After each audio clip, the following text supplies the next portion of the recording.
അങ്ങനെ നീണ്ട ഒരു ഇടവേളയ്ക്ക് ശേഷം വീണ്ടും ഒരു വാട്ടുകെട്ടിനിടയായിട്ട് ഞാൻ വന്നിട്ടുണ്ട്. അപ്പോൾ രാവിലെ ചായയും കട്ടൻ ചായയൊക്കെ കുടിച്ചു. നമുക്ക് പിന്നെ അതിൻ്റെ വീഡിയോ എടുക്കാനുള്ള സമയമില്ലല്ലോ. പിന്നെ നല്ല 10 മണിയൊക്കെ ആയപ്പോഴത്തേക്ക് ചേമ്പ് പുഴുങ്ങിയതുണ്ടായിരുന്നു കേട്ടോ.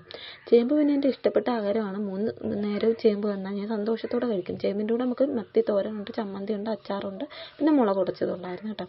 അപ്പോൾ അതൊക്കെ കഴിച്ചു. പിന്നെ ഒരു 11:30 ആയപ്പോഴത്തേക്ക് 2 ഡാർക്ക് ഫാൻറ്റസി എടുത്ത് കഴിച്ചു കേട്ടോ. പിന്നെ ഇങ്ങനെ ഇരുന്നപ്പോൾ ദാ പോകുന്നു ഐസുകാരൻ. പിന്നെ ഐസുകാരൻ പോയാൽ പിന്നെ എൻ്റെ കൺട്രോൾ പോകും, ഓടിപ്പോയി ഒരു ചോക്കോബാർ മേടിച്ചുകൊണ്ടു കേട്ടോ. വീട്ടിൽ പിള്ളേരൊന്നും ഇല്ലായിരുന്നു, എല്ലാവരും സ്കൂളിലൊക്കെ പോയേക്കുമായിരുന്നു.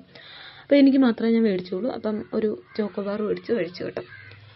പിന്നെ ചോറ് കഴിച്ചത് ഒരു 2-3 മണിയൊക്കെ ആയപ്പോഴത്തേക്കാണ് കേട്ടോ. ചോറിന് പയറുതോരൻ, സാമ്പാർ, പുളിഞ്ചിക്ക അച്ചാർ, ചമ്മന്തി ഇതൊക്കെയായിരുന്നു കേട്ടോ. അതൊക്കെ കൂട്ടി ഒരു 3 മണിയൊക്കെ ആയപ്പോഴത്തേക്ക് ചോറ് കഴിച്ചു. പിന്നെ പ്രത്യേകിച്ച് വൈകിട്ടൊന്നും കഴിച്ചൊന്നുമില്ല കേട്ടോ. ഈ 3 മണിക്കൊക്കെ ചോറ് ഇന്നും